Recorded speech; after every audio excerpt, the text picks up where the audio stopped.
Ölüm nedir? Terhistir. Askerde adamın bir haftası kalıyor. Bavulu nasıl hazırlıyor? Heyecanla. Niye? Baba ocağına, ana kucağına gidecek. Ama askerdeki de arkadaşların. Üzülmüyor musun? Üzülmüyor. Niye? Dikkat. Kavuşacakları ayrılacaklarından daha kıymetli çünkü. Asker ocağında bir orada arkadaşın var. Öyle mi?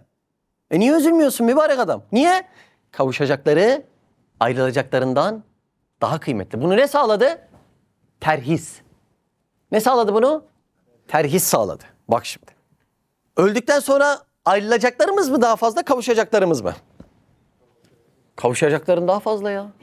Başta Efendimiz Aleyhisselatü Vesselam, sahabeler, evliyalar, değil mi?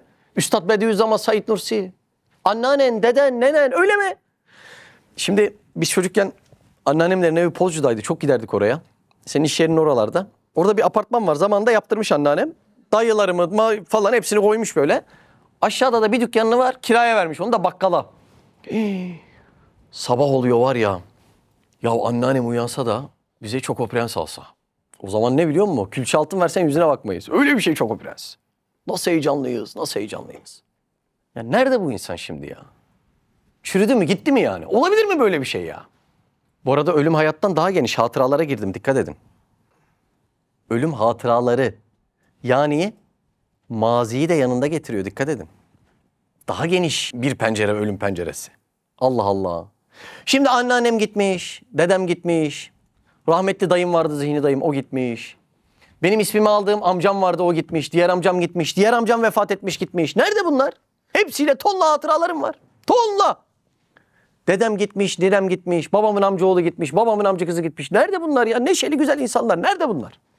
Şimdi öldükten sonra kavuşacaklarım mı çok, ayrılacaklarım mı çok? Hangisi? Kavuşacakların çok. Allah Allah. Şimdi bak. Bu odayı düşünün. Bir de Muhammedlerin olduğu yan odayı düşünün. Tamam mı? Ben şimdi bu odadan yan odaya gittim. Siz benim için ne dersiniz? Çıktı dersiniz. Gitti dersiniz. Yan odadakiler ne der? Geldi der. Şimdi ben gittim mi geldim mi? Hangisi doğru? Şimdi sahte dünyanın sahte ifadesi ölen birisine gitti diyor. Hakiki dünyanın hakiki ifadesi de ölen birisine geldi diyor. Şimdi sahte dünyanın sahte ifadesi mi? Hakiki dünyanın hakiki ifadesi mi? Hangisi? Şimdi ben gittim mi geldim mi? Anladınız değil mi? Kafa karışmadı. Bu odadan çıkınca buradakiler gitti diyor. O odadakiler de geldi diyor. Ölünce de aynısı oluyor. Buradakiler gitti diyor. Oradakiler geldi diyor. Hangisi doğru? Şimdi bak düşün. Benim bu odada 2 arkadaşım var. O odada da 7 sülalem sevdiklerim var. Daha onun yanına sahabeler Efendimiz Aleyhisselatü Vesselam'ı, Ebu Bekir Sıddık, Hazreti Ömer'i, Hazreti Osman, Hazreti Ali'yi katar mısınız? Şimdi benim ayrılacaklarım mı çok? Kavuşacaklarım mı çok? Hangisi? Kavuşacaklarım. Ölüm bir terhistir. Terhis olunca bu odadan yan odaya gideceksin. Üzülür müsün? Sevinir misin? Sevinirim. Neden? Kavuşacaklarım ayrılacaklarımdan daha fazla. Allah Azze ve Celle'nin canından çok sevdiğin anne babanı ve başka sevdiklerini neden önden aldığını anlıyor musun? Ölüm anını çok kolaylaştıracak Allah çünkü. Yani ölümde niceleri dünyadaki demir betondan ayrılamazken senin bazı kuvvetli sevdiklerin erken alındığı için Azrail Aleyhisselam'ı görünce diyeceksin, sarılacaksın ya, neredeydin diyeceksin. Neredeydin? Neden? Kavuşacakların ayrılacaklarından daha fazla. Ne ince matematik değil mi? Allah Azze ve Celle o anı kolaylaştırabilmek için kiminin çok sevdiklerini erkenden alıyor mu? Alıyor. Niye? O perde-i gayb yırtıldığında, Azrail Aleyhisselam çıktığında, ya neredeydin, nerede ya? Çok özledim seni, neredeydin? Götürmez misin beni onların yanına? Ben hep aynaları anlatıyorum ha. Allah'ın ruhiyetü cemalini görmek. Diyor ya, cemali ba kemale seyre daldım diyor ya. Çocuğunu, anneni, atanı, öteni görmenin tarifsiz üstü bir şey. Asıl bu ölüm yani. Allah'ı görmek ölüm asıl. Öyle mi? Namaz müminin miracı ise ölümü de Sidretül Münteha'ya varmak gibi bir şey değil mi? Allah Allah. Ya senin çocuğunda sevdiğin ne var? Allah'ın esmalarında var zaten yani. Sen aslında farkında değilsin. Perde yırtılsa çocuğunu değil. Allah'ı seviyorsun sen ya. Sen Allah'a aşıksın. Ama perde olduğundan fark edemiyoruz onu. Demirde kal, betonda kal, arabada kal. Bir perde yırtılsa diyeceksin ki ya bunlar neymiş? Bunların hepsi Allah Azze ve Celle'nin esmalarında varmış. Yoksa nasıl üretilebilir? Fabrikadan madde yoksa nasıl üretilecek o güzellikler? Nasıl üretilecek? Perde bir açılsa Allah Azze ve Celle'nin kendisine kavuşmak cennetin lezzetlerini geride bırakır diyor yani. Allah'la görüşmeye gidip cennete geri dönen kul belli olacakmış diye rivayetlerde geçiyor. Nereden geliyorsun? Sende bu farklılık nedir diye. Takım elbise giyen farklı yürümüyor mu yani Cem? He? Allah'ı gören de fark olmaz mı yani? Şimdi o zaman ölüm neymiş biliyor musun? Ebedi cennete gitmenin kapısı. Marifetullah derslerini fazla alan salih insanlar. Kapının deliğinden bakınca sevdiklerinin sofrada oturduğunu görüyormuş. Bak bu iman derslerine çok ihtiyaç var. Marifetullah ufku açıldı diyelim. Kapının deliğinden bakınca neyi görüyor? Bütün sevdikleri cennette bir sofrada. Adam bunu duyuyor vicdanında yani. Bu noktada imanı olmayan için ölüm nedir? Bak düşün. 2 annenin 2 evladını 10 yıl boyunca götürüyoruz. Birisini askere gönderiyoruz, birisi kayboldu.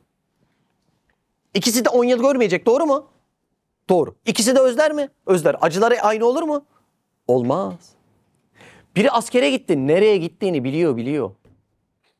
Devletin elinde olduğunu biliyor. Barınacağını biliyor, yiyeceğini biliyor, giyineceğini biliyor. Diğeri çocukla ilgili hiçbir şey bilmiyor. Nerede? Aç mı? Susuz mu? Üşüdü mü kuzum? Ha? İkisi de 10 yıl ayrı kaldı. Ama ikisinin acısı hiç aynı değil. Bizim çok eski apartmanda bir hemşerimizin bir çocuğu öyle farklı bir cihette vefat etmişti de. Normalde çok neşeli, renkli, böyle gezmeyi bilen, yemeyi bilen, giyinmeyi bilen insanlardı. O günden sonra var ya, mahallede sürekli adeta bir ruh gördüm. Çünkü bir parça bu inanış noktasında zayıflık vardı. Ve her gün akla gelen düşünce şuydu. Benim çocuğum nereye gitti, nereye? Devam edelim mi? Buyurun devam edelim. Ve tahvili mekan. Bir dakika. Ölüm nedir? Mekan değişikliği. Yeni başlığımız bu. Ölüm mekan değişikliğidir. Ölümü yokluk sana şikayet eder mi? Etmez mi ya? Etmez mi yani? Nereye gitti benim bu sevdiceğim? Öyle mi? Aa. Ama ölümün mekan değişikliği olduğunu anlayanlar sadece güler, tebessüm eder. Öyle mi? Bak şimdi anne karnında 2 tane ikiz bebek düşün. Şöyle yapayım yani. Örnek olsun diye. Anne karnında 2 tane ikiz bebek var. Bir tanesi evvelden dünyaya geldi. Diğeri anne karnında. Şimdi bu içeridekine sorsan, Ali Veli diyelim mi isimlerini? İçerideki Ali, anne karnındaki, dışarıdaki Veli. Ya Ali'ye sorsak desek ki ya Ali bu Veli nereye gitti? Veli'yi sormayın ya. Veli öldü. Anne karnından çıktı gitti. Dışarıdaki Veli'ye desek ki ya Veli Ali senin için böyle düşünüyor. Öldü diyor, çıktı gitti diyor, perişan oldu, dağıldı diyor vücudu. Veli ne der biliyor musun? Allah Allah der ya. O benim nereye gittiğimi bilmiyor herhalde der. Ben anne karnında kullanamadığım ellerimi kullanmaya gittim. Anne karnında tadamadığım dillerimi kullanmaya gittim. Anne karnında kullanamadığım gözlerimi kullanmaya gittim. Anne karnında koşamadığım ayaklarımı kullanmaya gittim. Ben onun sandığından çok daha büyük, geniş, ferah, lezzetli bir mekana gittim. Bu ölüm değil, doğumdur, doğum. Bak ölüme mekan değişikliği dedi. Bizim ölüm dediğimizde oradakiler ne diyor? Doğum diyor, doğum. Bak diyor ki kabir ehli kabirde buluşur, mazhar olduğu lezzetleri konuşur. Rivayetlerde geçiyor bunlar. O ne demek ya? Biz ağlıyoruz arkadan. Gitti. Ya öyle değil işte. Kabir ehliyle buluşuyor, mazhar olduğu lezzetleri konuşuyor. Biz şu an ruhu anne karnındaki Ali kadar kullanıyoruz. Onun el ayak kullandığı kadar. Kabir ehli ruhunu da komple kullanıyor. Aldığı lezzetleri düşün. Anne karnındaki Ali öldü diyor.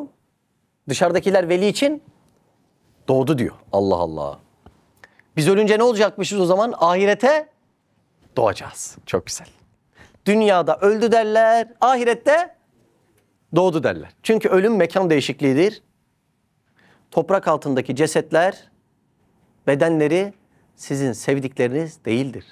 Onlar ruh olarak çok güzel bir gılaf-ı latif giymiş halde yaşamlarına çok keyifli devam etmektedirler.